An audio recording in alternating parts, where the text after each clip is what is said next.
based on the beloved and critically acclaimed graphic novel Batman: The Long Halloween Part 1 is the latest installment of the DC Universe animated movie series, and it's a beautiful one, to say the least.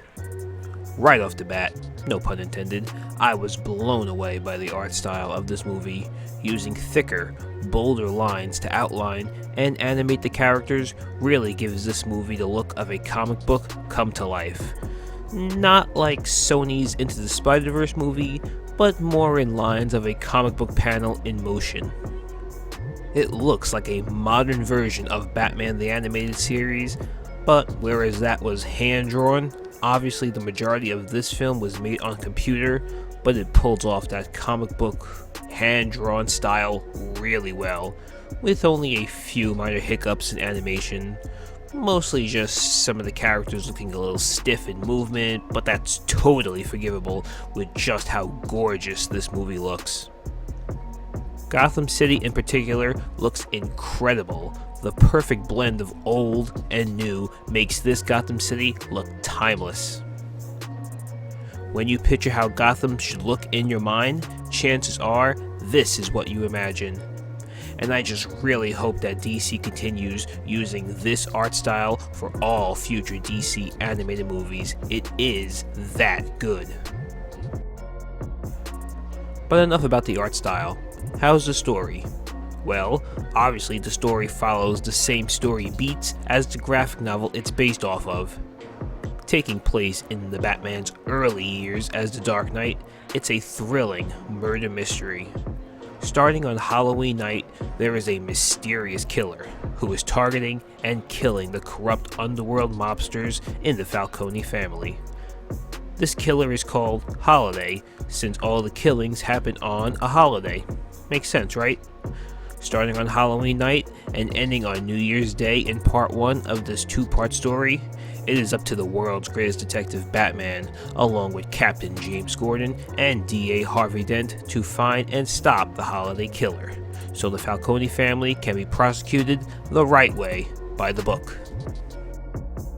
In this 85-minute long film, you'll see a bunch of Batman characters from Solomon Grundy to Selina Kyle, aka Catwoman, being played by Naya Rivera, who sadly and tragically passed away last year, RIP, and even a solid performance from Troy Baker as the Joker, who, second to Mark Hamill in my book, does an amazing job as the Clown Prince of Crime.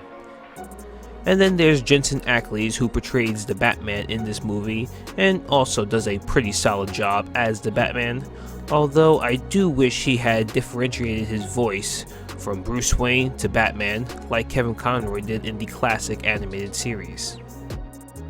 And just like many of the movies based off of a comic book, this film does add some more scenes and dialogue for more context, and thankfully it's not as bad as it was in the Killing Joke movie, where they just added a bunch of unnecessary stuff. The stuff added in this movie does have some meaning behind it. And although this is part 1 of a two-part series, this movie does pretty well standing on its own, not feeling cheap and empty with them saving all the good stuff for part 2.